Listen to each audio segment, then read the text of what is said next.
자, 105페이지 7번 문제입니다. 각국의 경제지표를 나타내고 있고요. 기준연도가 2019년이고 물가 수준은 GDP 디플레이터로 측정합니다.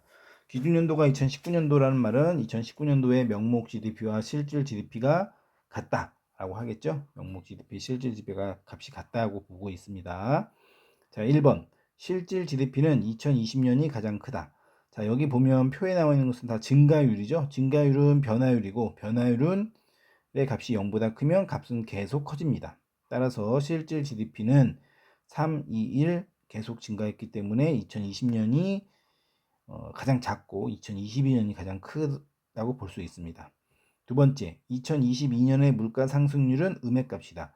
물가 상승률은 GDP 디플레이터의 변화를 가지고 알 수 있고요. GDP 디플레이터는 명목 GDP를 실질 GDP로 나누고 거기에 곱하기 100을 해준 거죠.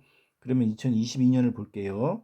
어때요? 명목 GDP가 전년도보다 2% 증가를 했고 실질 GDP는 1%밖에 증가하지 않았어.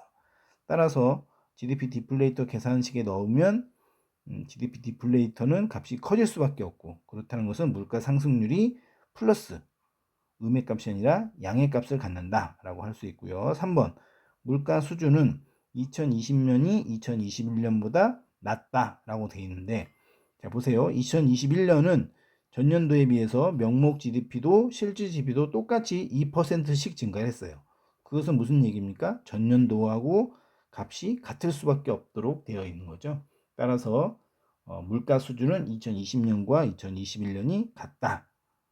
그래서 틀린 답이고요. 네 번째, 2020년과 2021년 모두 명목 GDP가 실질 GDP보다 작다. 자, 19년도가 기준연도였어요. 그러면 예를 들어서 2019년도에 명목 GDP가 100이고 실질 GDP가 100이었다면 2020년에는 명목 GDP가 102, 실질 GDP가 103이 되겠죠? 그러면 명목 GDP가 실질 GDP보다 작습니다.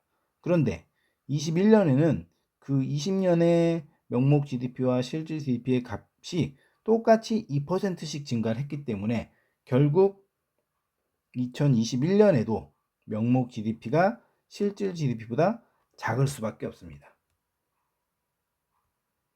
그래서 정답은 4번이 되겠고요. 5번 인구는 2022년이 2021년보다 적다. 자, 1인당 실질 GDP 증가율과 실질 GDP 증가율을 보면요. 22년에는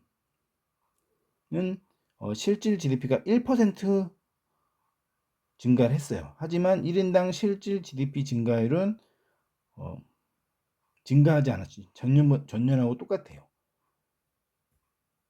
그렇다는 것은 뭡니까? 실질 GDP가 증가를 했음에도 불구하고 1인당 실질 GDP가 변함이 없다는 것은 그만큼 인구가 늘어났다. 적다가 아니라 증가라고 해야겠죠. 증가. 따라서 정답은 4번이 되겠습니다.